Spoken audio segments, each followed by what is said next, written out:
Good evening, citizens and guests, as well as council and staff. This is our regular meeting of October 6, 2015. City Clerk, please call the roll. Mayor Cernanik. Present. Mayor Pro Tem Beckman. Here. Councilmember Brinkman. Here. Councilmember Cole. Here. Councilmember Hopping. Here. Councilmember Stallman. Here. Councilmember Valdez. Present. Thank you, and if everyone could please stand for the Pledge of Allegiance. I pledge allegiance to the flag of the United States of America and to the republic for which it stands, one nation, under God, indivisible, with liberty and justice for all.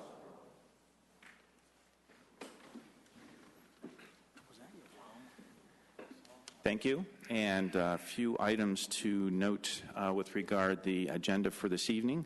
On the previously posted agenda, consent agenda item 5K, which had to deal with a 2016 fee schedule, has been removed from tonight's agenda.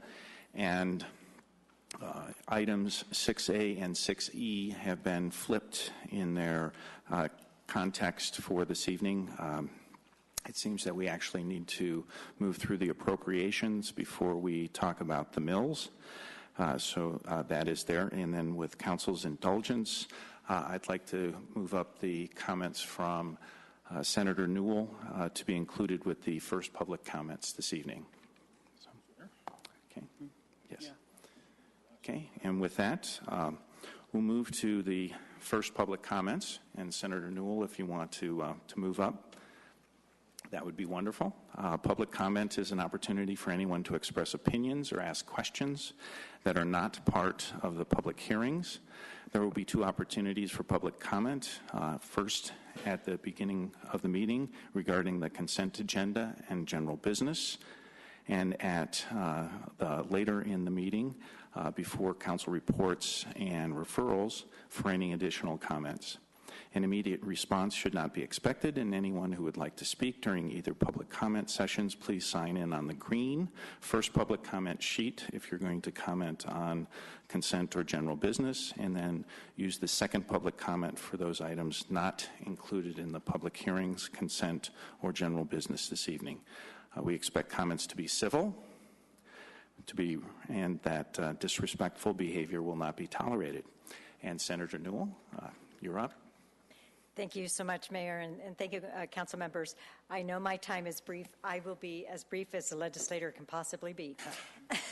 I did want to say thank you so much, again, for being real fantastic partners when it comes to Civility and Conflict Resolution Month in Colorado in particular. As most of you know, and maybe the citizens know, that I have been sponsoring Conflict Resolution Month in Colorado since 2009, and in fact we were the first state in the country to do so. I am thrilled that Littleton has been one of the strongest partners with that, and I don't mean just in name, I also mean in modeling that behavior. I am so proud to represent this part of Colorado that really does walk the talk, and it doesn't matter what party you're in or if you are in a party, we have always been a civil community, and I just want to say thank you for that. I did want to brag just one moment about the efficacy of what we have had with Conflict Resolution Month. Since we started in 2009, we now have dozens of cities and counties across the state that are celebrating and honoring Conflict Resolution Month. And for those who don't know in the audience, the Conflict Resolution Month is the perfect month to be reminded of how we can live in civility and learn about civility. So I have a town hall this Saturday for the Littleton and Sheridan and Inglewood community, and we will be covering some conflict resolution tips, and want to invite everybody there. But I also want to give a gift to the City Council. Every year we choose a book, and this particular book this year is called Sticking Points: How to Get 4 Generations Working Together in the 12 Places They Come Apart. It's by Hayden Shaw, and in it there is a reader's guide that goes along with it. I encourage all of you to read it, and if you have any questions, you're welcome to give me a shout, and thank you. I just wanted to say thank you again. Really do appreciate your camaraderie, your civility, and your long-term partnership. Thank you, Senator, and have a good session this year, too, as well. Thank you. Looking forward to it. We will see you down there. Yes. Thank you. Okay, and Council will now move to the public comment. The first public comment, no one other than Senator Newell had identified any consent agenda items or general business items, so we'll then also move on to the consent agenda. Consent agenda items can be adopted by a single simple motion. All ordinances must be read by title prior to a vote on the motion. Any consent agenda item may be removed at the request of a council member, and take everyone's patience in this, as we do have 15 consent agenda items this evening. So consent agenda item 5A is resolution 18-2015. This is a resolution authorizing an intergovernmental agreement with the Colorado Metropolitan Certification Board. Consent agenda item 5B is resolution 57-2015. It's resolution as the governing body of the City of Littleton Emergency Medical Transportation Enterprise approving the 2016 budget. Consent agenda item 5C is resolution 58-2015, resolution as the governing body of the Littleton Sewer Utility Enterprise approving the 2016 budget. Consent agenda item 5D is resolution 59-2015, resolution as the governing body of the City of Littleton Stormwater and Flood Management Utility Enterprise approving the 2016 budget. Consent agenda item 5E is resolution 65-2015, resolution authorizing an intergovernmental agreement between the City of Littleton and the South Metro Fire Rescue Authority. Consent agenda item 5F, resolution 68-2015, resolution authorizing a cooperation agreement with Littleton Riverfront Authority doing business as Littleton Invest for Tomorrow. Poll, please. Consent agenda item 5G, resolution approving a cooperative agreement between the City of Littleton on behalf of the Littleton Police Department and Arapahoe County Department of Human Services Division of Children, Youth, and Family Services. Consent agenda item 5H, resolution 71-2015, resolution approving the replat of Lot 1, Block 1, and Lot 1, Block 5 of Littleton Village. Consent agenda item 5I, resolution 72-2015, resolution authorizing an intergovernmental agreement between the City of Littleton and the West Metro Fire Protection District. Consent agenda item 5J, resolution 73-2015, resolution authorizing the adoption of the 2015-2020 Arapahoe County Multi-Hazard Mitigation Plan. Consent agenda item 5L, resolution 75-2015, resolution approving the Aspen Grove Business Improvement District 2016 operating plan and budget. Consent agenda item 5M, ordinance 99-2015, ordinance on first reading approving a CenturyLink Loyal Advantage Agreement between CenturyLink Communications LLC and the City of Littleton for Internet Services. Consent agenda item 5N, ID 15-272, certification of the September 22, 2015 regular meeting minutes. Consent agenda item 5O, ID number 15-270, motion regarding a salary adjustment based on the city manager's 2015 performance evaluation. Poll, please. Consent agenda item 5P, motion regarding a salary adjustment based on the city attorney's 2015 performance evaluation. Poll, please. Okay. Council looking for approval of consent agenda items 5A through 5E, 5G, 5H, 5I, 5J, and consent agenda items L, M, and N. So moved. Second. Okay, we have a motion and a second. Council looking for a vote. 7 in favor, the motion carries unanimously. Thank you. Councilmember Valdez, relative to item 5F. Yes, and good job getting through those. For the Riverfront Authority, there is no cost estimate on the report. And they said it's minimal. Then why doesn't the Riverfront Authority just pocket it themselves and do it themselves? As we understand it, they're intending to essentially terminate the contract with their executive director, who is part-time and working from Colorado Springs. And we do believe it's minimal amount of time, and it will probably continue to decrease until such time, if there is ever a project, at which point they'll charge the project and they'll choose somebody to manage that particular project. So it's a couple checks a month. It's not an impact to our staff to be able to do this. So, and they are essentially us. So it's a partnership in that sense. And there was no anticipated end date on it. I mean, it's going to be ongoing for, what, 25 years? No, if a project comes, well, as long as it exists under the current minimal system that's there. If there ever were to be a project, that we would not take that on within the city staff. They would have to hire an outside person to do it. But as long as they're meeting on a minimal basis, we can handle that. There's a couple checks a month. Either their attorney or their chairman will be doing the bulk of the work, notifying our city clerk. We'll take care of about putting, posting it, those kind of things. So it's really minimal. Comments from the Councilmember city Valdez, attorney? This agreement is for 2 years. It's not indefinite. This agreement is only for 2 years. But it's likely to be. But we would bring it back to you in 2 years. Exactly. Yeah, Yes. that's what I'm saying. That's what I meant about unending. Cool. Thank you. Councilmember Beckman? Yeah, I just have a question. It's a kind of a process question. So with the executive director gone, but the LIFT entity still continues, I'm understanding two things. One is that these are just routine administrative type responsibilities, not a decision making at all. And I'm seeing you shake your head. And then the other would be, what happens to periodic meetings of the LIFT board where decisions might be made? How will that proceed? I'm sorry, what do you mean? Well, this isn't going to replace the periodic meetings of the LIFT board. There'll still be some need to approve even some level expenditures. They've got an attorney still that will handle that, and they'll provide us with the minutes, and we'll post those minutes, et cetera.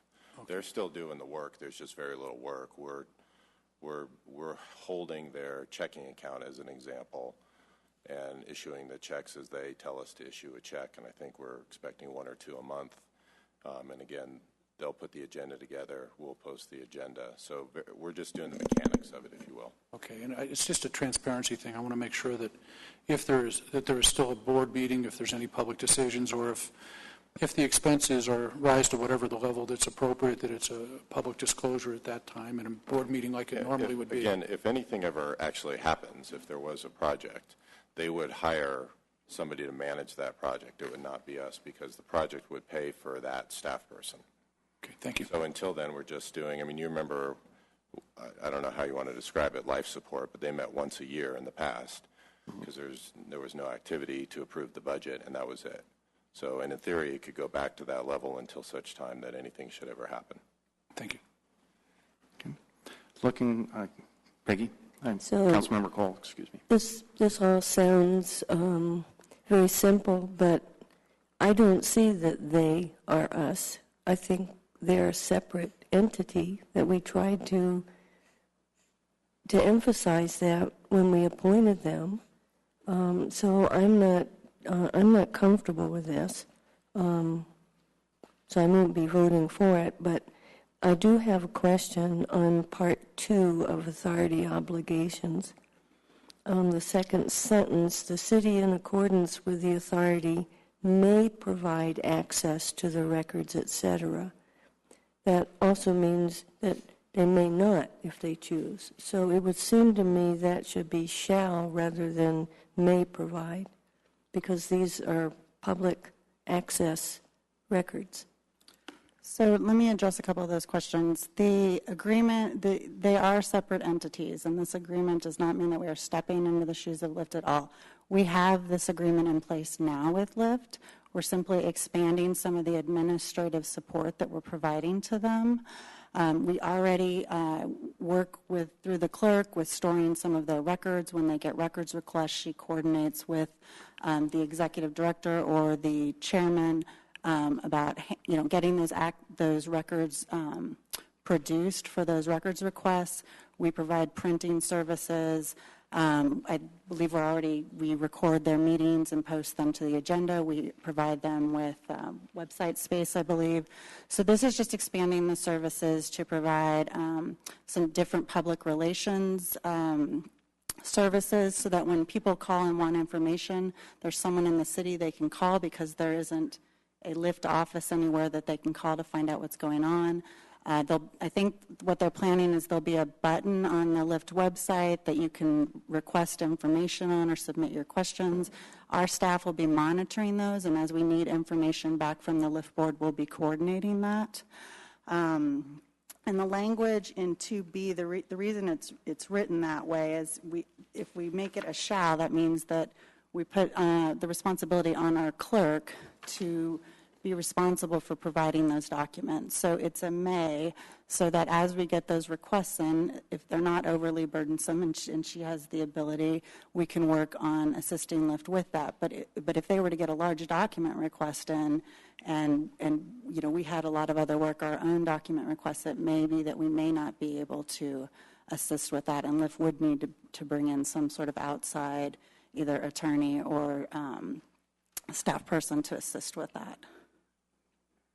So to respond in part, I thought we had a staff that is already being fully utilized. I didn't notice anybody slouching around whenever I come here to meet or whatever. So I'm just not comfortable saying we were going to take this on with our staff and do more. It's just how I feel about it.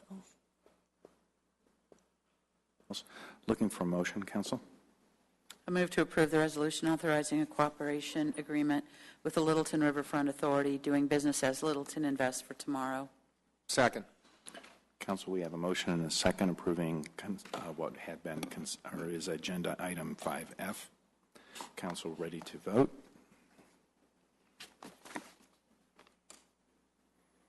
The vote is 5 in favor with Councilmember Cole and Councilmember Valdez voting no. The motion carries 5-2.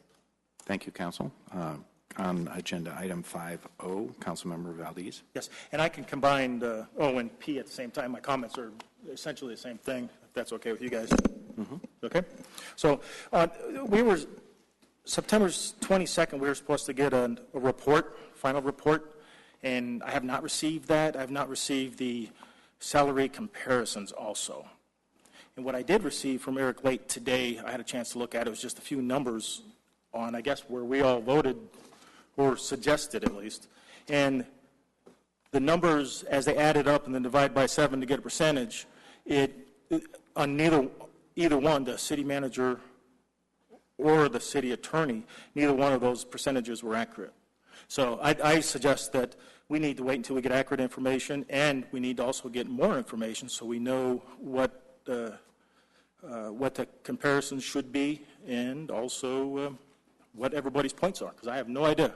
I didn't get a chance, I did not want to meet in private with either the city attorney or the city manager, and that was my prerogative. But I'm honoring the citizens' openness that we should be open, and but I would like to see the information. That should be available for everybody to see how are we rating. And I don't have a problem with either one of you. I think the city manager, I think you're doing a very good job. I think you're carrying out the wishes of the majority of council, and the same with the city attorney. So that my issue is not performance. My issue is being open here and having information, because if we're going to sit here and vote on the 6% for one and 5% for others, first of all, if you did your homework on that, you'd see that those numbers aren't correct. And why are some so high and some so low? Okay. Councilmember Beckman or Brinkman, as the committee, would you like to respond? Yeah, Jerry, I don't think we had an average. What we had was each council member's recommendation for the amount that they were comfortable with, and we found the number that represented basically a majority of what council was willing to approve. So the number was not really a numerical number as much as a consensus number. And the guideline that we got from the city was information about using the city attorney first year of a contract, first year of employment, compared to what previous city attorneys were making at some level in their employment, and an understanding then also what, and then for the city manager, his was not first year of employment; it was more middle of the road, middle of the market, and so we were looking at in the numbers that were provided, where we gave each council member a choice.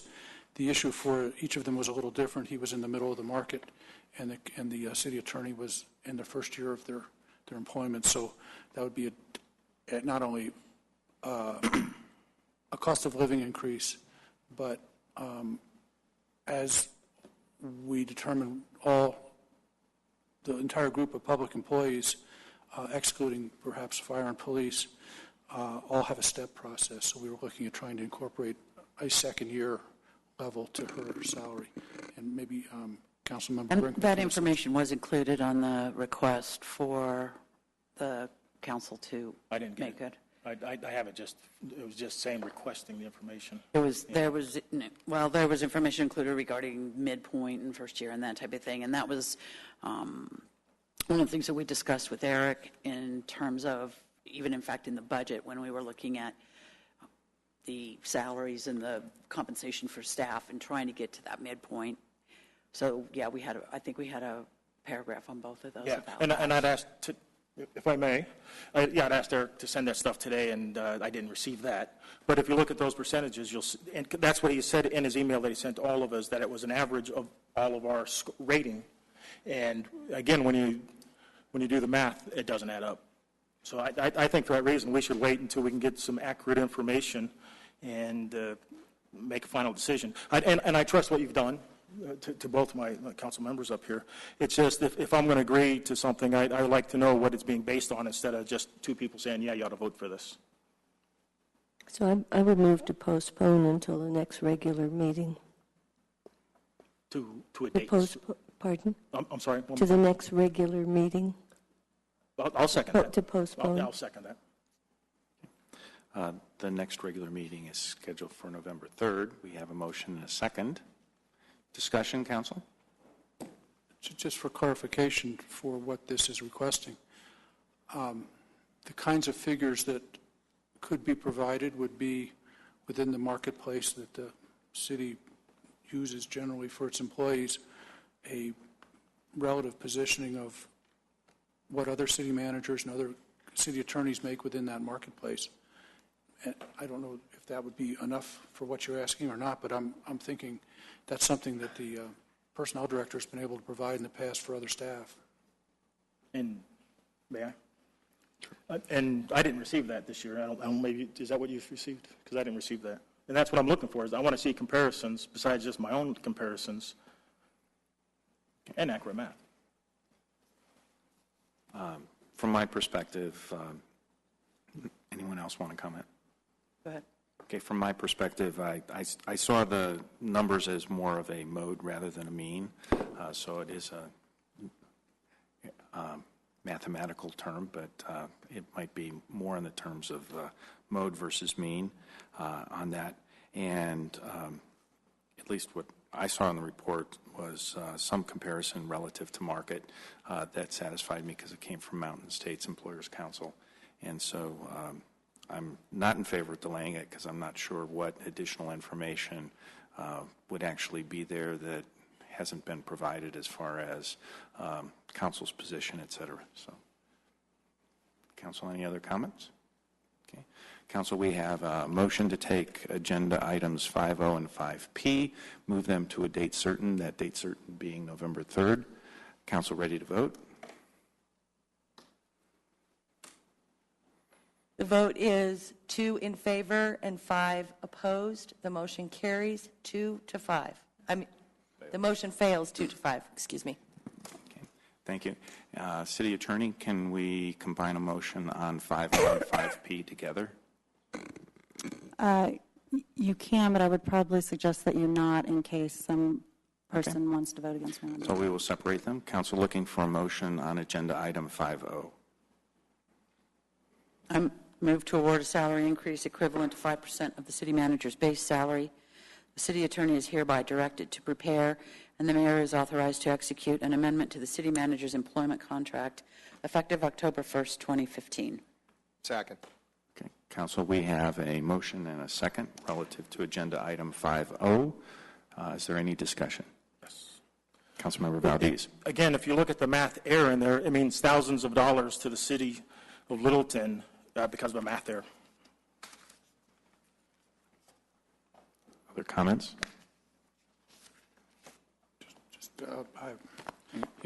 Just in defense, it wasn't an average. It was procedurally, we asked each council member whether they were willing to accept any specific area in a range of choices of percentages, and we took, and that was provided to all 7 council members. They all came back. Some of them were, just for sake of discussion, a 3 or a 4. Some of them were maybe a 5 or a 6. The number that there was a consensus of was the number that was in the middle. It actually was in the middle, although it was not statistically based on an average in the middle. It was an amount that a majority of council could agree on. Okay. So with that, Council, we have a motion on Agenda Item 5O. Motion in favor of a vote in favor of the motion is basically a 5% increase equivalent. Council ready to vote? The vote is 5 in favor, with Councilmember Cole and Councilmember Valdez voting no. The motion carries 5-2. Council looking for a motion with regard Agenda Item 5P. Wait. Okay. I move to award a salary increase equivalent to 6% of the city attorney's base salary. The Human Resources Director is hereby directed to work with outside counsel to prepare, and the mayor is authorized to execute an amendment to the city attorney's employment contract effective December 3rd, 2015. Second. Okay, Council, we have a motion and a second. Any discussion? Yes. Councilmember Valdez. Based on the Director of Human Resources for the City of Littleton, he took our numbers and averaged them out to get the increase, and that is an error that is not in favor of the city. It's thousands of dollars that the citizens will have to pay for a math error. Make a comment. Other comments? Yes. It's not a math error. It's a fair percentage increase based on input we received from the council members on a salary adjustment to our city attorney, who has been doing an incredible job and deserves the appropriate amount that we've all had a consensus, and equal that to the city manager. I think very hardworking staff, and their raises are given in light of the fact that they are supported by this council and the work that they've done, and they've earned every dime. And please don't assume that you're getting a math error raise. Other comments? And this isn't about performance. I'm talking about the calculation as well. Thank you for the clarification. We have a motion and a second before the council. Again, this is with regard to Agenda Item 5P, effectively a 6% salary equivalent increase. Council ready to vote? The vote is 5 in favor, with Councilmember Cole and Councilmember Valdez voting no. The motion carries 5-2. Council, thank you. We now move on to Agenda Item 6 that has to do with ordinances for second reading this evening. There are 5 of them. The first is Agenda Item 6A, Ordinance 95-2015. It's ordinance on second reading to be known as the Annual Appropriation Bill for all municipal purposes of the City of Littleton, counties of Arapahoe, Douglas, and Jefferson, State of Colorado, for the fiscal year beginning January 1, 2016, and ending December 31, 2016. And Director Farman, I believe you're going to be addressing us on this evening. Good evening, and thank you. Just a brief introduction to this council agenda item. The proposed ordinance before council this evening is the city's annual budget, which begins on January 1st each year. The budget ordinance is a result of staff's work that begins in May and that creates the city manager's proposed budget for the ensuing budget year. Council reviewed the city manager's 2016 proposed budget during 2 study sessions in September. The 2016 citywide budget ordinance is 6.5% above the 2015 adopted budget. This is an annual budget which includes 11 separate city fund types. And the city's general fund revenues are 7.2%, or $4 million above the 2015 budget. And the city's general fund operating expenditures are 6.4% above 2015. This amount excludes the interfund transfers, such as the transfer to the Capital Projects Fund, which amount fluctuates from year to year. Any questions from council regarding the budget ordinance proposed for you this evening? Council, any questions? Okay, thank you for you and your staff for handling the study sessions, Doug. Thank you. It was good. Okay. Tonight, we have a series of public hearings. I probably won't read the instructions for each of them, but basically there will be an opening of the public hearing, reference to the list of folks that have signed up on the public hearing roster, and then we'll look to hopefully close the public hearing if there are no other comments, and then there's an opportunity for a motion, and that's basically the process that we'll be going through this evening. So with this, we have 2 folks that have signed up for agenda item 6A, and if the first can come to the podium down here, and the second could also serve to come down on deck so that we can make sure we do this as expeditiously as possible without having to rush anyone. So first on the list is Andrew Schisler, and you've already noted your address, so if you can just note your name when you do come to the microphone. And then second on the list is Joseph Devlin.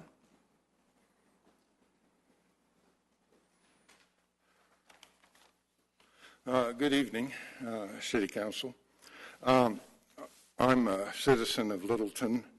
I live south of downtown. And And Andrew, just state your name. budget performance of Andrew? the city Andrew? was really world Andrew? record performance Excuse me. for 5 Andrew? years. Could you please state your name first? Pardon? Could you please state your name first? Oh, Andrew Schisler. Thank Sorry. you. For 4 to 5 years, the city spent $45 million. In the years 2009 to 2012, roughly, it was level. World record performance. I mean, it was just wonderful that a government entity could hold the line on costs for that period of time. And since that period of time to the proposed budget, which is $58 million, constitutes, as my math is correct, roughly a 6% increase per year since that plateau years of spending $45 million. And my question is,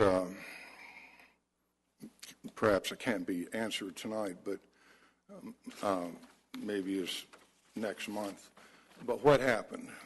Why has the last 4 years increased at an annual rate of 6%? And for the 5 years prior, the city was probably the most fiscal best in the world for a municipality of 50,000 people. Thank you, Andrew. Joseph Devlin? Okay. Thank you, Joseph. Anyone else to comment? Seeing none, I closed the public hearing at 7:05 p.m. And Director Farman or City Manager Penny, would you like to comment? Not unless there's questions from council. Okay. Council looking for a motion on agenda item 6A. I move to approve on second reading the ordinance to be known as the Annual Appropriation Bill for all municipal purposes of the City of Littleton, counties of Arapahoe, Douglas, and Jefferson, State of Colorado for the fiscal year beginning January 1, 2016 and ending December 31, 2016. Second. Okay, Council, we have a motion and a second. And I'm going to make a brief comment in somewhat a response to Andrew's element, which is over the years, we've looked very hard at living within our means. And so, as you might appreciate, there was some dips in revenue as the recession occurred, or at least not as high of an increase in each of those years. And so there was somewhat a flat set of years as far as revenue. And so recognizing that and with the objective of living with our means, what you'll probably hear more about during the next year is what capital infrastructure maintenance we may have deferred and that we're trying to catch up and address. Staff may be more eloquent in a response to that, but that's basically gives you a few comments on that. So, Councilmember. And likewise, during the downturn, a lot of things were maintained because it wasn't prudent to spend the money. So, for example, in this budget, there's some money to refurbish Bemis Library, and that hasn't been done for, I think it's 17 or 18 years. And so the intent is always to get good value for the money we spend, but at some point, stuff has to be improved. The same thing with the fire department. We've gotten to the point where services that the community expects were being stretched to the limit, and so we're adding staff and resources and trying to create new services in a way that's more cost effective than the way we've done it before, but there are some startup expenses. So that's part of the reason that you're seeing a bit of a blip over what had been done in the past. Truth be told, it should more or less be a straight line instead of this. Okay. Thank you, Council. So another comment? Sure. Councilmember Farman as well. Peggy? So, Councilmember Cole. in the last few years, we've also been able to get more grants and partner with other entities. And so that has helped us to get more money to be able to do the things that have generally been said. Okay. Director Farman? Just one comment. I would encourage Andrew to give me a phone call, because looking at the general fund operating expenditure increases over the last 4 years, it looks like it's 3 to 4%. So it could be just looking at the data comparisons, and I could go over that in more detail with him. Okay. Council, we remain with a motion and a second regarding agenda item 6A. Vote in favor is approving the annual appropriation bill for 2016.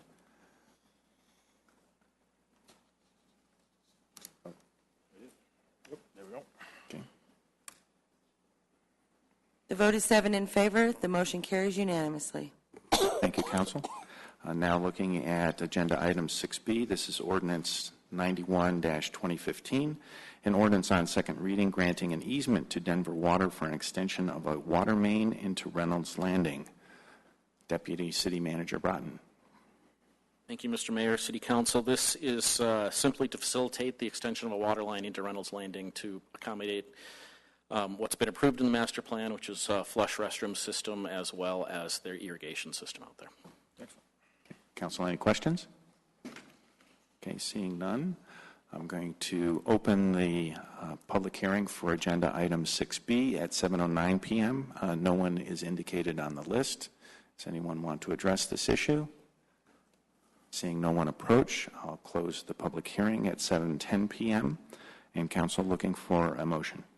I move to approve the ordinance on second reading granting an easement to Denver Water for extension of a water main into Reynolds Landing. Second. Okay. Council, we have a motion and a second regarding agenda item 6B, ordinance 91-2015. Any comments, questions? Seeing none, Council ready to vote? The vote is 7 in favor. The motion carries unanimously. Thank you, Council. Moving on to agenda item 6C, ordinance 92-2015. This is an ordinance on second reading of the City of Littleton, Colorado, deleting and replacing Section 11 of Chapter 6 of Title I of the City Code pertaining to commitment in default of payments of fines. City Clerk Wendy. Ms. Hefner. Sorry, Judge Feldman couldn't make it tonight. This removes the fee of $50 per day as an option for jail time, and because that is through the state, they require that we take that off. We can't use that in lieu anymore. And it also adds, sorry, I wasn't really prepared. I thought Judge Feldman was going to be here. It also, we follow the state statute on this, which I included in your council communication. Councilman.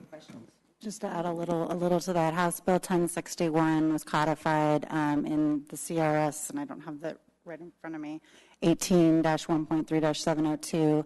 It does apply to municipal courts. It basically requires that our courts cannot jail someone who is unable to pay because they're indigent for failure to pay. And the courts have held that that's unconstitutional. This is codified. That has certainly not been our practice, and we're just updating the code to reflect that. Okay. Council, any additional questions? Okay, seeing none, open the public hearing for agenda item 6C at 7:12 p.m. No one is indicated on the roster. Anyone care to approach? Seeing none, close the public hearing at 7:12 and 30 seconds. Council looking for a motion. I move to approve on second reading the ordinance deleting and replacing Section 11 of Chapter 6 of Title I of the City Code. Second. Okay, Council, we have a motion and a second. Comments or discussions? And basically, this is moving us into conformance with the state statutes relative to this. And basically, the rationale behind those state statutes is not to put someone into essentially what had been known colloquially as a debtor's prison, because they'd have no way of earning their way out if they're actually incarcerated. So with that, Council ready to vote? Vote is 7 in favor. The motion carries unanimously. Thank you, Council. We move on to agenda item 6D, Ordinance 93-2015. This is an ordinance on second reading approving a lease with Pacific Office Automation to provide copiers to Bemis Public Library. City Attorney. I'm going to cover this for Mr. Nims. So this is just a lease for a copier for staff at the Library Museum, and then 2 coin-operated copiers. Our city code section 116.1 requires that leases for equipment that can be extended beyond the current fiscal year be approved by ordinance. And so obviously the rates are better with a 4-year lease, which is why we're bringing this to you. So if there's any questions, I'm available. Council, any questions? Not seeing any questions, we'll move on to the public hearing. So with regard agenda item 6D, opening the public hearing at 7:14 p.m. No one is listed on the roster. Would anyone like to approach? Seeing none, going to close the public hearing with respect to agenda item 6D at 7:14 and 30 seconds. Council looking for a vote, or looking for a motion, excuse me. I have a motion. I move to approve the ordinance on second reading approving a lease with Pacific Office Automation to provide copiers for Bemis Public Library. Second. Okay, Council, we have a motion and a second. Any discussion? Seeing none, Council ready to vote? The vote is 7 in favor. The motion carries unanimously. Thank you, Council. We move on to agenda item 6D. This is ordinance 89-2015. This is an ordinance on second reading establishing the tax levy of 6.662 mills to defray the cost of municipal government of the city of Littleton, counties of Arapahoe, Douglas, and Jefferson, state of Colorado, for the city's fiscal year beginning January 1, 2016, and ending December 31, 2016. Director Farman. The city is proposing to maintain the mill levy rate at the 6.662 levy rate, which has been in effect for many, many years. That levy rate represents about 8% of the general fund revenues for the city, and it represents 7.5% of the average citizen's property tax bill. If you have any questions, I can answer those. Council, any questions? Seeing none at this stage, we'll move on to open the public hearing for agenda item 6E at 7:16 p.m. No one is listed on the roster. Would anyone care to approach? Seeing no one, we'll close the public hearing for agenda item 6E at 7:16 and 30 seconds. Council looking for a motion. I move to approve on second reading the ordinance establishing the tax levy of 6.662 mills to defray the costs of municipal government of the City of Littleton, counties of Arapahoe, Douglas, and Jefferson, State of Colorado, for the city's fiscal year beginning January 1, 2016 and ending December 31, 2016. Second. Council, we have a motion and a second. Is there any comments or discussions? My lone comment will be the mill level of 6.662, as Director Farman has indicated, has been many, many years. At this point in time, we're looking for the means to get through 2016. We'll see what happens after this. So it's one of those items to being looked at and being considered. So thank you very much. Council, we have a motion and a second before us. Council ready to vote? The vote is 7 in favor. The motion carries unanimously. Thank you, Council. We now move on to the second public comment segment. And we have 6 names that have been signed up for this evening. And I will read these off, and if we can also have the on deck begin to approach so we can move through these without rushing anyone, but also being expeditious. First up for public comment, and again, these are items that have not been included in the agenda for this evening. First of these is Paul Bingham, and then on deck, Jeannie Erickson.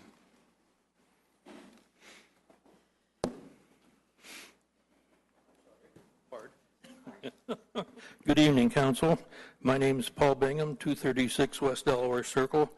I'd like to talk to you about the citizens speaking with you folks. I hope that's okay. For the last few years, that's been going down for the citizens. The district meetings that were great, allowed us to have a lot of conversation with you folks, have gone away. The 10-minute scheduled time for people that are representing organizations has gone away. The 4-minute thing came up largely, I think, because of the smoking ordinance, caused a whole flock of people to be in here talking about that, so we got all excited about that. Now we're down to 3 minutes on that. Our minutes for these meetings have turned into videos that are really, really hard to look at. If you've got the really, really latest up-to-date computer and are pretty smart, you might be able to see them, otherwise you're screwed. The planning board, no microphones at all, no minutes, no record of the meeting at all. There are two latest meetings, study meetings for the planning board. There is no record that even happened. That's a trail down from what's going on in this group. Councilman Hopping, I appreciate your saying that you folks encourage people to come speak. That's not happening. I appreciate the thought. The citizens' outreach is simply not being served. I don't believe that there's any particular reason that these meetings have to stop at 10 o'clock. That's ridiculous. Thank you. Okay. Jeannie Erickson with Marty Brezak on deck.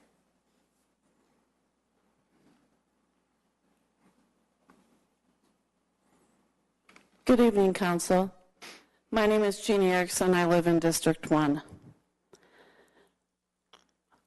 I'm concerned regarding the attempt to muzzle the citizens of Littleton by reducing citizen comments from the 4 minutes to 3 minutes, and by limiting comments only to what is on the agenda for that night, and limiting those comments to 5 citizens. I'm also concerned that other comments are pushed to the end of the meeting. If 20 people attend a council meeting to comment on an agenda topic and only 5 of them or 15 minutes will be allowed for them to speak before a vote is taken by council, someone needs to explain this to me because this makes no sense whatsoever. According to the Constitution per the First Amendment, the right to petition government for redress of grievances is the right to make a complaint to or seek the assistance of one's government without fear of punishment or reprisal. This is our right as citizens of the United States of America, and I believe some members of council are trying to infringe on this right. The position you chose to take as council members include listening to the people of Littleton in person, not only electronically or by a mail-in letter. The people of Littleton voted for you because they thought you cared about their opinions and about what they have to say, and allowing their voice to be heard. How things can seem to change in a heartbeat. When one council member wants things the way he wants them and dictates to the rest of council without a vote of the remainder of council. What will you do with our extra minute? Thank you. Okay. Marty Brezak and then Leah Burkett.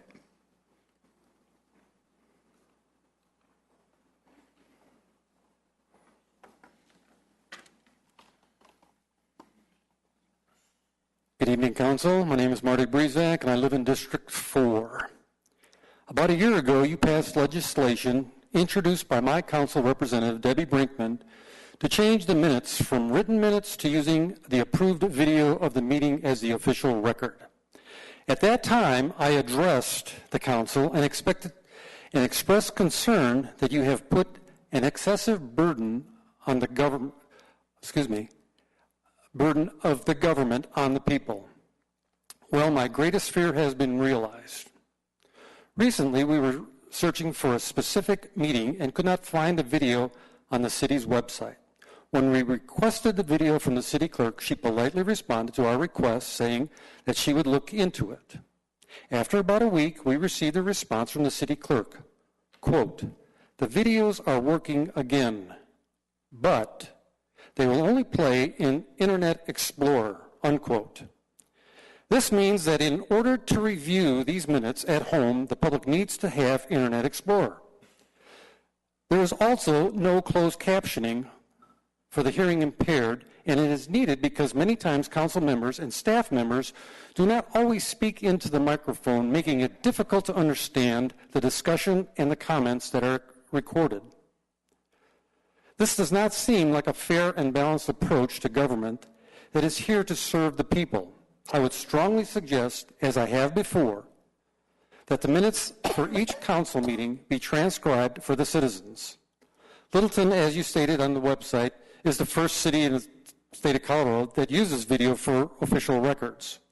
The citizens should be able to have the minutes of all meetings easily accessible, and currently they are not. Government is here to serve the people and not to put the excessive demands of government on the public who are interested in staying informed in local matters. Thank you. Thank you. Leah Burkett, then Susan Thornton.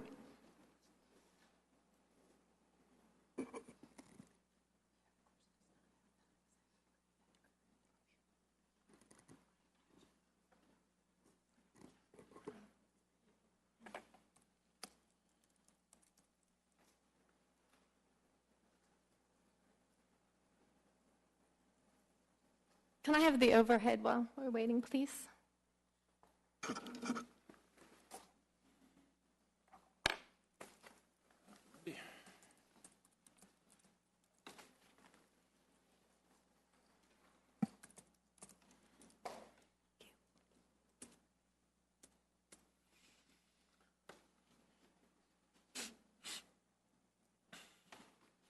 Leah Burkett from South Bemis Street, and by now we all know that one of the key ways to grow our city is through redevelopment of existing sites. Because redevelopment generally requires a demolition of existing structures, it's time to take a hard look at Littleton's governance of the demolition process. I am genuinely alarmed to have found out, one, that there is no code to govern the demolition process except for the adoption of the International Building Code, which doesn't amount to much and is in your packet. Two, there is no required notification of the adjacent neighbors prior to the demolition date. What a nice surprise that will be. Three, there are no required protections for the adjacent properties or liability insurance required by the contractor. Four, Littleton doesn't have an exclusive demolition permit application. You just write a note on the building permit application. You also have a copy of that in your packet. By contrast, Denver's application is 7 pages long. Notably, it requires approval from wastewater management and an erosion control plan for sites that are more than an acre or adjacent to a floodplain. The site of 2100 West Littleton Boulevard meets both of those important criteria. Fact, demolition of a building is a pollutant. Fact, demolition waste can find its way into stormwater drainage if improperly managed. That site adjoins a floodplain which drains into Littles Creek, further draining into the Platte River.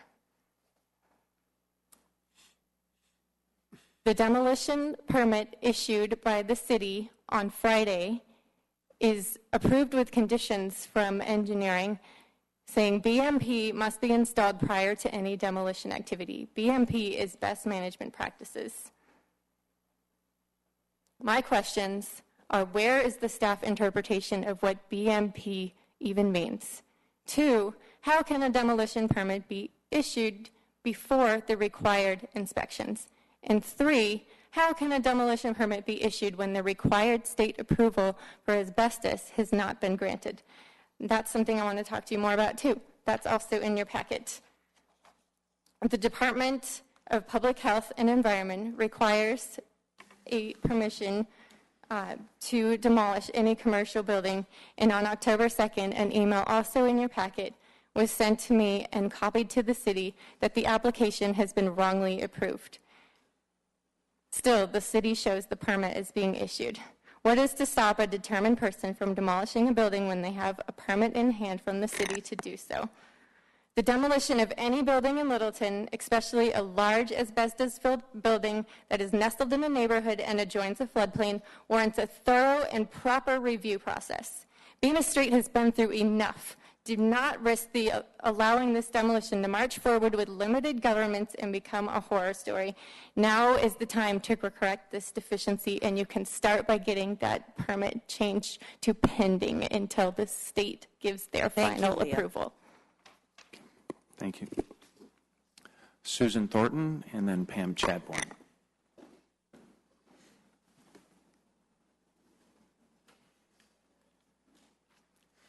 Good evening, Council. Susan Thornton, West Easter Avenue. I must say I feel welcomed here tonight and feel like I have been invited to speak, even though specific invitation was issued. This is my right as a citizen, and I know you're always open to hearing from people. I wanted to thank the Council for putting the charter, 10 charter amendments on the ballot for voters. That ballot, as you know, will be out soon.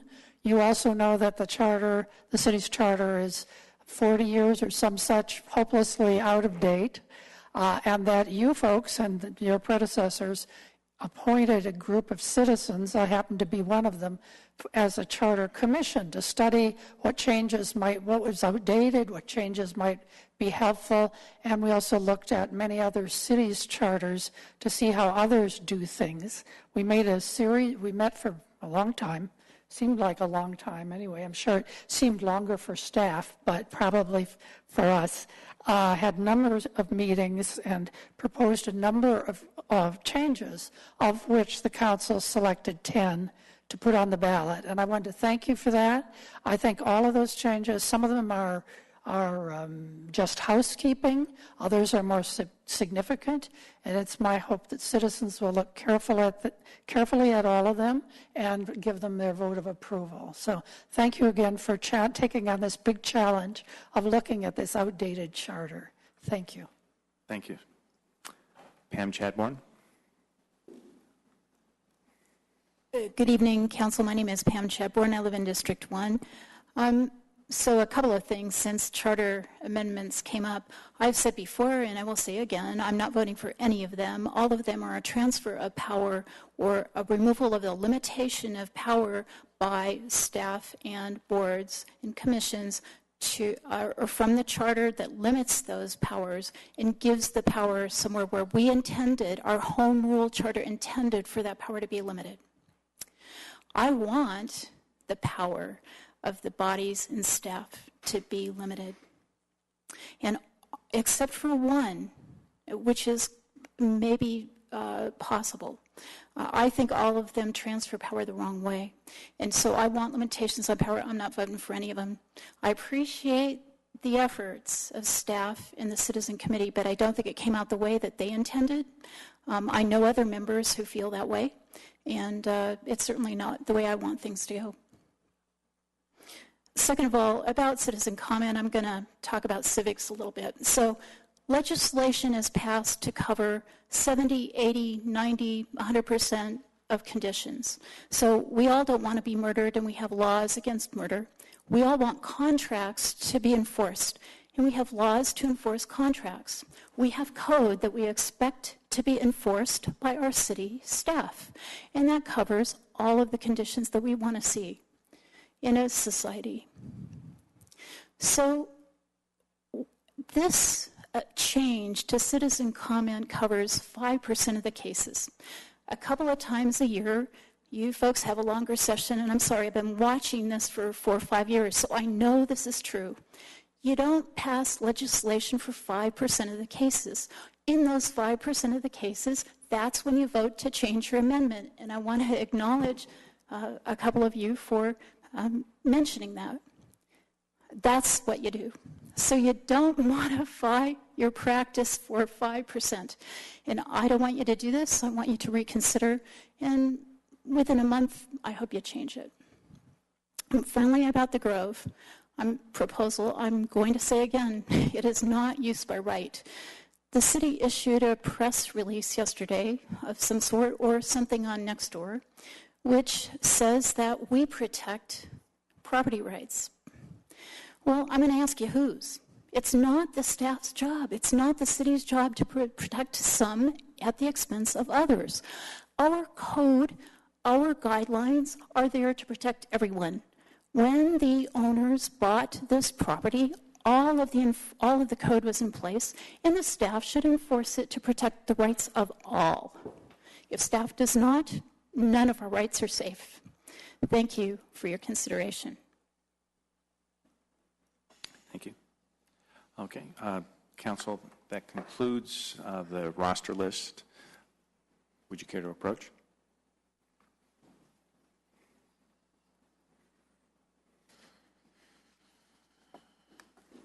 And please state your name.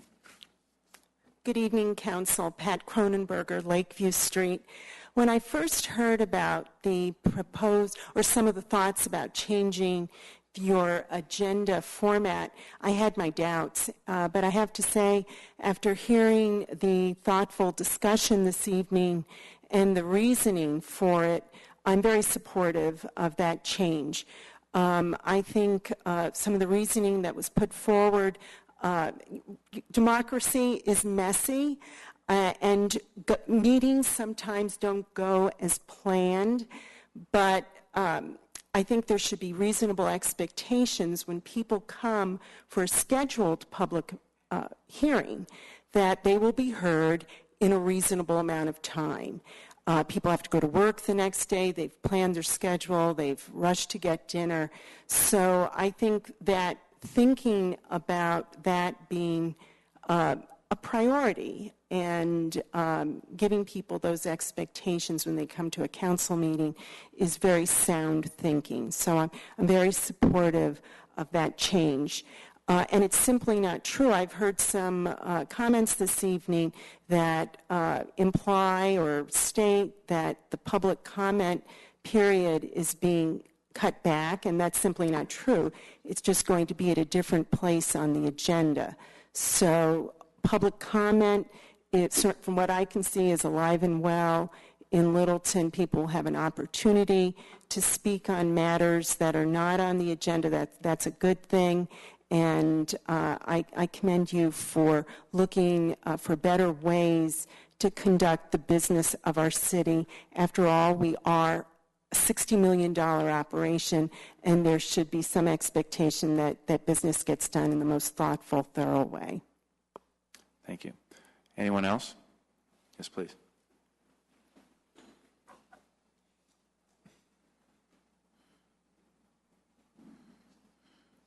And please state your name. Robin Schwartzbecker, and I live on Nichols Drive. First, I'd like to thank the City Council members who stuck up for the citizens during their study group meeting, saying that we should keep the agenda as it was, where the citizens were able to speak first. I find it extremely disappointing that we've gone from 4 to 3 minutes, and then now we're being regulated to go to the back of the bus by speaking at the end. While extraordinarily ironic that as this is happening to the citizens, being told that we are now at the end, that we give deference to a state senator and let her speak in the beginning, well, we have to wait. Now, I have no problem with allowing the senator to come speak, but I would appreciate that we would all, as all citizens of Littleton, have that same choice where we get to speak at the beginning. Thank you very much. Thank you. Anyone else to approach? Okay. Seeing none, we now actually move to the back of the bus, and we have the opportunity for council reports, but first the city manager's report. Thank you, Mayor. I've got several things this evening. I wanted to start just by quickly addressing our demo permit. Our demolition permit is separate from the state's asbestos permit. They act independently of each other. Obviously, not every house has asbestos, and the state handles asbestos abatement and inspection. And so they cannot move forward until they get the asbestos permit from the state. But again, those are separate permits from our permit. So our permit does stand and is issued and is just awaiting. They can't take any action until such time that the state issues their asbestos permit. Kind of along those, the regulatory lines, I had the city clerk email again the candidates, reminding them that political signs cannot be in the public right-of-way. We have been receiving complaints from the far southwest to the far northeast. Well over a dozen complaints have come in throughout the city in various locations, and signs cannot be placed in the public right-of-way. This is exacerbated this time of year. Obviously, this goes on all year long. We have the "We Buy Gold," we'll buy your house, and those go on constantly, and we're always taking those signs down. But folks need to remember that political signs, you can't put it on somebody else's property, whether that's HOA property, whether that is the city's right-of-way, somebody else's yard without them giving their approval for it. So just as candidates are out there or people are placing political signs, just remember the public right-of-way. South suburban property is not acceptable either. For the public right-of-way, if you think about where the light poles are, between the light poles is most likely within the public right-of-way. In some cases, it's greater than that. If you've got fences on both sides of the road, probably anywhere in there is in the public right-of-way. And at some point, we're probably going to get a complaint call on it. And our folks are not actively going out and looking for those signs, but again, the calls are starting to flood in, and it's all signs being asked to take down. So just be cognizant of it, please. The mayor asked me, I think, again, we're in the political time frame right now, and the mayor asked me to speak on urban renewal, the status update on that, as well as incentives that have been handled. And so I put together a quick PowerPoint here for you to take a look at. I don't know how it's showing up on your screen, but basically we have 4 urban renewal areas that are out there, and I put the word proposed on there because we are in litigation with the county on the southern area of South Santa Fe. And I have said this many times, and I'll continue to say it, that I don't believe, and there's a reason that the Lift Board is scaling down their activities, is the value of urban renewal is really around being able to bond for a substantial amount of money for public improvements. And so what we have in here are probably two major potential pieces of property. One is commonly known as the Enser property, and the other is the Dish Network property, which is about 40 acres directly at Santa Fe and Bowles. Those two properties have a substantial amount of public improvement that would be necessary for development. In the Enser, we estimate it's probably somewhere in the $17 to $20 million range. Have no idea really for the Dish Network property. The other areas throughout town all potentially have public improvement necessary, whether that's street, curb and gutter, landscaping, etc. However, the magnitude of it is such that we would anticipate a property owner or property owners would come in and talk to council about other tools in your toolbox relative to partnering in a public-private partnership way, primarily because the cost of money is low right now, and I think Councilman Stallman brought this up, or maybe I did at a previous one. You're really not going to bond for at least less than $5 million and potentially greater than that. So while we have all these areas out here, as we've said before, to add a tool in the toolbox, we do not anticipate any projects will be coming forward, certainly in the near term, because Enser and Dish, Enser's in litigation, and Dish is obviously fully occupied, and anything that comes through that development will take literally years to work its way through the process. There's other folks who have been interested. You guys have probably heard Columbine Square has been interested in utilizing it. I don't think that will work for two primary reasons, well, potentially three. One is there's a rezone that would have to happen first based upon the historical, and I mean historical like in over a year ago, proposal that was there, which was to turn it into residential units. Two residential units, the increment, I'm not going to go into how urban renewal works, but the increment would be minor. As the council approved tonight, our mill levy is staying the same, so that increment is small. And lastly, the amount of public improvement necessary in there is really around parking lots and landscaping again, and maybe some architectural features as well.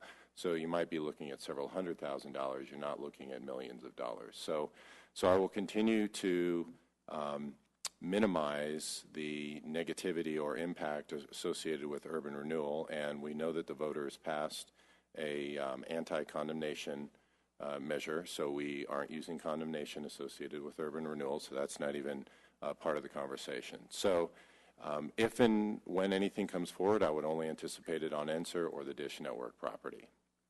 Can we get the next slide? Thank you.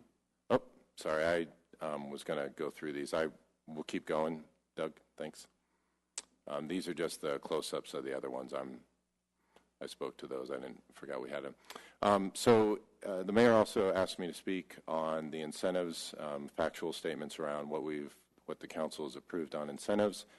And there are two retail incentives that the council has approved. One was the refurbishment of this King Soopers right here. And so this is the final product. Next one. Breckenridge Brewery was the second one. The Breckenridge Brewery was up to $300,000, and I believe it was 5 years. The King Soopers was $500,000 in 6 years. Both of those, we fully anticipate that they will exceed those expectations and receive that revenue in a shorter amount of time, which means that we, the city, are getting substantially more revenue than we had anticipated as well. The City Council also, and we don't have a picture of it, approved in conjunction and partnership with the county a use tax rebate for a laser company in the South Park area, and we were actually approached by the county, to partner with them, and I think council recalls that was probably about 9 months or a year ago on that. And that is the extent of the three, quote, incentives that the City Council has approved over my tenure of 4 years. Next slide, please. I'm sorry, I knew there was a third one the mayor asked me to speak on, and that was apartment complexes. So first I wanted to make the factual statement that the council has not approved any incentives associated with apartments. Over the last 4 years, the council has approved these, or these have been approved, I should say, not the council, 3 apartment complexes. One's Littleton Commons, one's Meadows at Platte Canyon, and then most recently the Grove.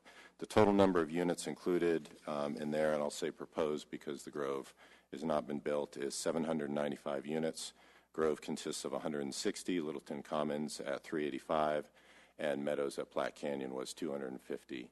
Meadows at Platte Canyon is completed. Littleton Commons is in process. It's more than half done, 385 units, and then the Grove, again, is not started in that place. And so we do have substantial amount of impact fees that are coming in from these projects. Council approved that, and so we are starting to see that revenue come in. You saw in the 2016 proposed budget, which you saw tonight, we are utilizing those impact fees, and we will continue to utilize those impact fees. There are ways that developers can come in if they pay above and beyond, if they build above and beyond the requirements in the areas of transportation or facilities, they can get a dollar for dollar reduction of those impact fees, but it is a dollar for dollar on that. And so if they've got to build a light, for example, for $250,000, they can reduce their impact fees by that same $250,000. And that is, should that happen, that would be approved by the City Council. I believe that is my last slide. Those were the 3 areas the Mayor asked me to speak on, so I just wanted to make sure you are all aware of the factual situation of what we have. Thank you, Mayor. Thank you. City Manager? Wait. Can I ask a question? I'll answer questions, and I have my manager's minute. Sorry, Jerry. It's not about performance, you said. I wish it was under 3 minutes, like citizens. It will be, if it wouldn't have been for those follow-ups. Yes, Peggy? Did we not waive some permit fees for those 2 major projects? As part of that, 300 and 500, yes. Yeah, thank you. Correct. Yep. I just included that within the time incentives. started. Yes. All right. Okay, moving forward, on the manager's minute. The Littleton One-Day Citizens Academy is rescheduled now for Wednesday, November 11th from 5 to 9 p.m. at the Littleton Museum. Speakers will teach about transportation, economic development, planning, and placemaking around transit. You can register at transitalliance.org. Speaking of the museum, in spite of... Question, on how many meetings will that last one be, the Citizens Academy? That is a 1 day. Just 1 day. Yep. Speaking at the museum, in spite of the forecast, it was a gorgeous day for the Friends Craft Fair at Kettering Park last Saturday. Staff estimates that there were about 17,000 attendees, and now the Harvest Festival is this coming Saturday from 10 until 3. Kelly Nardi received a nice note from Breckenridge Brewery, speaking of Breckenridge, co-owner Todd Usry. It said, just a quick note to thank you, Michael and Phil, for the wonderful frame photo of Breck back in the day. We appreciate your warm welcome to Littleton and all of your support for the project. Human Resources has begun using the E-Verify system in its background check process for new employees. We had another amazing success story from our Conflict Resolution Center. A decades-long conflict between a daycare center and surrounding neighbors has been resolved. I know several of you are aware of this. Jocelyn Mills had talked with one of the neighbors at at the meet and greet at Kettering Park. When she heard about the longstanding dispute, she referred the parties to the Conflict Resolution Center staff. Both parties signed an agreement about avenues to communicate future issues, and we'll be following up in 30 days to ensure everything is still on track. We got our ISO rating back, and it will remain an overall of 3. I can tell you Chief Armstrong was hoping for a 2, and so he's reviewing the final scores to ensure their accuracy and evaluate areas where they can make immediate improvements. The Littleton Stride is October 25th. It's a great family event and fundraiser for the Littleton Public Schools Foundation, and you could register there at runthestride.com. City Clerk Wendy Hefner reports that the ballots for the November 13 election will be mailed between October 13th and 16th. So that's October 13th and 16th. They'll be mailed out. Don't forget the focus groups and meetings for the Parks, Recreation, and Trails Master Plan. Those meetings will be October 21, 22, and 28 at several different times and locations. You can check the city's website for details. B.B. Kleinman, the CEO of Doctors Care, sent us a letter saying thank you for celebrating Doctors Care 27 years of service with a generous contribution from the proceeds of the Littleton Twilight Criterium. Your donation of $22.50 helps Doctors Care continue providing quality, compassionate care and reliable support services to low-income and underserved individuals and families in South Metro Denver. Then we have, I think, Doug, a picture. Elko Properties manages several commercial sites in Littleton. The company made a major facade improvement to buildings at 5776 South Rapt, the Vintage Vine. They were a recipient of the Revitalization Incentive Grants, which Council has approved. Lynn Miller with Elko was presented with the check September 30th and said, "Thanks to all for allowing us to participate in this amazing program." So thank you, Council, for that. And the last word in 2015 on the Littleton Criterium is the confirmation today that our first foray into the National Criterium is rewarded with a second foray into the National Criterium calendar. So mark your calendar for Saturday, August 6th, as we continue to make history. We've put a little highlight reel together, and here it is. And after that, I am truly done, Mayor.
Thank you.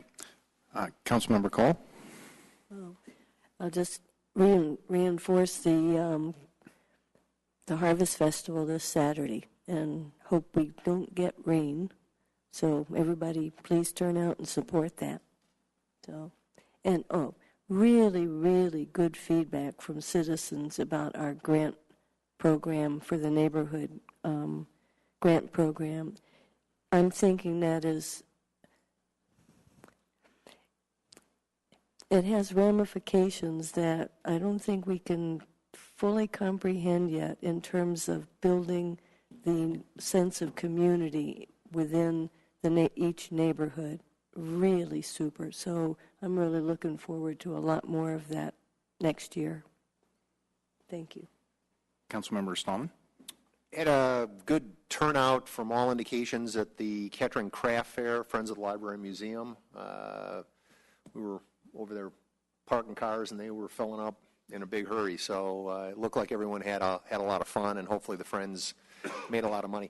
I was slack in not jumping in on Debbie's comment about the pay rates, and I wanted to correct that bit of an oversight. I think if we get a lot of comments from many, many people, about their love of the community, and certainly the public service employees, police, fire, public works, museum, library, the relationships we have with South Suburbans, the school district, Arapahoe County, all of this comes into play. The staff is directly responsible for an awful lot of good that goes on in this community, as you've seen on, not just what we talk about up here with the budget, but certainly, things like the Criterium and the redevelopment projects.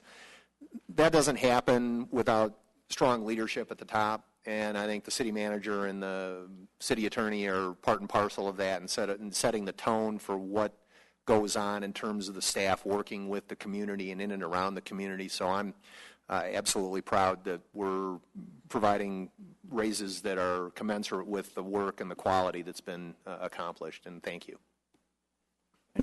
Councilmember Valdez? For the Kittering Park Craft Fair, the park was in very good shape. Please thank South Suburban. Prior to the event, it was in great shape. And even the day after, the park, again, was in great shape. So if you will, pass that on to Kittering. So that's an overall maintenance thing that they keep up on. So thank you very much. Councilmember Brinkman? Well, speaking of park maintenance, we, at our recent South South Platte Working Group meeting, we had a discussion about the river restoration work, and as everybody's well aware, we put $4 million into 3 stages of restoration in the river. The final 2 phases were done close to our record-breaking water. We had close to 3 months of 3,000 CFS, which was the most water that they've seen through that river since they built Chatfield. So it did do some damage. It did more than we had hoped. The early phase that we put in survived fairly well. Mostly some plantings need to be dealt with there. The other 2 phases were the plantings were not well enough established to be able to hold the sand and the changes that they had made, hold those in place. So we need to fix that. And so working with the South Platte Working Group, we, between Littleton and some of our other partners, South Suburban, possibly Colorado Water Conservation Board, and Arapahoe County, with the open space money that the citizens have graciously given us through their taxes, we are able to, it looks like we're going to be able to at least, we have the funding to be able to start the construction. Arapahoe County is working on helping us with a grant to be able to afford the plantings. We're at about $1.2 million in repairs. So we can start the construction, and the contractor can start that in November. So we were looking at going ahead and getting that started. They actually have to go downriver and bring back some of the product that moved. But it was absolutely a great project. A lot of it is still in place, but like I said, that did not stay in place. We're going to make that whole again, and that should be completed by March. I think Mayor Penn was looking for some of that product downstream for their project. He's pulled up with his truck. So that's all good news. And then just wanted to mention, I was invited to the North Littleton Promise annual fiesta. It's an opportunity for that entity to it's their annual banquet, and an opportunity for them to thank their staff and volunteers and to acknowledge the families that they serve. And it was actually one of the most incredible evenings that I've had the opportunity to participate in, and I really was moved by what that group is doing. And I know we have most of us, I think, are well aware of North Littleton Promise, but what are they really doing? And they are changing, or they're adding some services that they're providing, and one of those is bringing the parents in more with the children, and they're doing it through soccer. They have an amazing program and a really good video, and I've asked the director of the program to bring that back to us after the first of the year and have a presentation from her highlighting this feature, because I think it's something that the community would be really excited about and eager to embrace. It's an excellent program. They're serving a very underserved community. The immigrant population in Littleton is growing every day, and these guys are amazing at what they do and how they help the families. So just a really heartwarming evening, and being served by these young lives as they fill your water glasses and just take such pride in what they were doing. So great evening. That's it. Councilmember Hopping. A few things. Last week we had the results of the Littleton Immigrant Immigration Initiative, when 43 new citizens were sworn into the U.S. And if you haven't been to one of those ceremonies, it's really moving, and it's these people work very hard to get there. And Littleton's program in this was named by Harvard University as a bright idea, a national award. So we have a lot to be proud of there, and so welcome to America. Number 2, tales from the road. As I go around the country, and I've had a lot of travel lately in my job, and I talked about the switch from demographics to psychographics, and another thing came to light this week where people are really looking, and this applies directly to Littleton and something that we're undertaking, and it's people in the hotel world, and I hype the hotel world because where general real estate has to lease property every 3 to 5 years, hotels have to be leased every 2 to 3 days.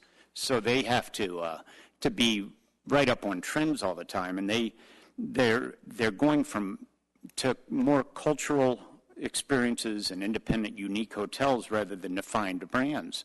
So if you hear brands like Moxie, AC, Tribute, Curio, Ascend, these are not hard hotel brands anymore. These are the new cultural experiences. So in Littleton, I think that tells us that as we do our planning, we need to concentrate on the unique and cultural and keeping Littleton's culture and not be absorbed by the greater Metroplex arena that we have. And that's a long-term evolution of economies rather than a trend. Trends are flip-flops. Evolution is safer footwear. So that's the difference there. And the thing that we're doing here is the station area master plans that will be coming up in June, where we'll have citizen involvement. We will help react with very top-level professional consultants to develop a citizen involvement and very lengthy, I hope it's not too lengthy, but a very involved planning process to get the 2 light rail station areas planned in a way that preserves our culture and helps and really enhance our economy over the long term. So that's it. Thank you. Mayor Pro Tem Beckman. Just a couple things to talk about. The Highline Canal Conservancy, and I've mentioned it in the past, it's a public-private partnership that is now receiving grants to try to determine what the legacy of the canal is going to be. You know, the recognition that for many years, City of Littleton and South Suburban Parks have been the conservators of the Highline Canal, but the future of the Highline Canal is going to take something beyond what government's able to do, and so a partnership has been created. The Highline Canal Conservancy, they have their first several grants, and the update that I want to give you is that the members of the board of that conservancy and those that are working with them are traveling the length of the canal to try to get a handle on exactly what the canal is today and what it could be in the future, because they are future-oriented. I'm so excited that we're doing this because it is going to protect the legacy of the Highline Canal for Littleton, because it is so important to us, because those of us that have been keeping up with it know that Denver Water just isn't going to be running water through that canal anymore, but that trail is going to be very important to our future. So it's going along. I want to talk also about Lee Gulch. We're doing still some of the follow-up to all the water that went through Lee Gulch. I'm on the Urban Drainage Board for Denver, and that's one of the topics that they talked about and that they're very aware of. And unknown to me, but I just learned, is if you wonder what that piece of equipment is down by St. Mary's, down by where Lee Gulch crosses underneath Prince, it looks like a weather station. Well, it's a gauge. It's a water gauge, and they've been able to track then all the water that went through Lee Gulch when it went through a couple months ago and since, and track it. And it was a phenomenal amount of water that went through there, and it did work as planned. You know, the idea is that the creek holds some of it, but the actual plan is for it to overflow the creek and cover a certain amount of land, and it was done. But one of the concerns that people who live along there saw was the amount of mud that went through there. It really created a whole different feel for that, and honestly, people wondered whether it was holding or not. That was caused by the collapse of a culvert on Broadway right across from the hospital, and if you've been driving up and down there, you've seen all the equipment going there. That is, and back to my experience on urban drainage, that is a metro area issue. Is those culverts were built about 40 years ago. They were built with a corrugated steel, and they're failing, and they're all failing at the same time because they've apparently hit their lifespan, and that failed in that water. So it wasn't a problem with the planning. It was a recognition now that the product that they put in there didn't work, and once it hit the big one, it didn't hold up, and all the land around those culverts put all that down there. So folks living along Lee Gulch, everything's they're working on it, and in South Suburban's also included a rebuild of the bridge that's just a little bit east of Alati. So I just pass on to you that these trails are so important to Littleton, and you have people that are working every day, whether it's on the canal or on the trails in the city or drainage, to keep us safe but protect these so important parts of Littleton. Thank you, Mayor Pro Tem. And couple of items to add. First, make note that next week's study session will be preceded by a special meeting segment within agenda item 5H is the date specific for that. So make note of that as you look at your agenda. Last week attended a statewide hunger summit. It's interesting the presentation had, which is the impacts of hunger, particularly on children and seniors, and it was dealing with both ends of, to some extent, the age spectrum in working through that. And what I was able to bring back to some folks is some additional information. Hunger Free Colorado has an 800 number that folks can call if they're having difficulty with groceries or such. And also there's a formation of a pantry network across the state to help those pantries that it might ebb and flow with regard what they're able to include on their own shelves, but also to be looking at Colorado product particularly being featured in that regard. Next week I'll be attending a session with the CDOT commissioners, so any of you that have some particular issues or concerns that you want to bring up, it's meant to be a semi-formal discussion because we're actually going to be breaking bread together. So, and I do want to issue an apology to some folks. I know Jeannie made some comments about limiting the number of folks. That was really meant to be more of a guidance item than necessarily limiting folks in that regard. So I think someone else mentioned that sometimes processes are a little messy in moving things around. And I do want to appreciate those folks that waited until as late as 7:36 to make a public comment tonight. So appreciate folks working on that end. And then around the Hunger Summit, two organizations that took particular note is one that TLC, Meals on Wheels, and the L in TLC stands for Littleton.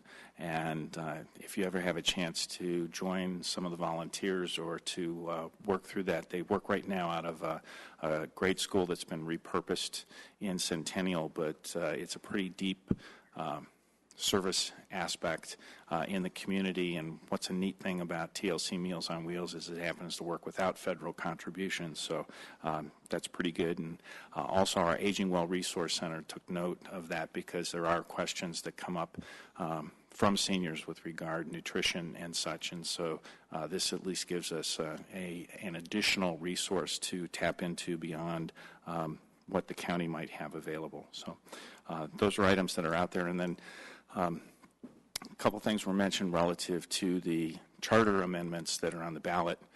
For those folks that still have their Littleton report, and there's some copies still available here at the City Center, there's an explanation of those issues. So I urge folks to look at that and to recognize there was a 14-member citizen committee that unanimously supported all of those amendments that are included on the ballot for this fall. So those are points that are out there. And with that, Council, we will adjourn for the evening. Thank you.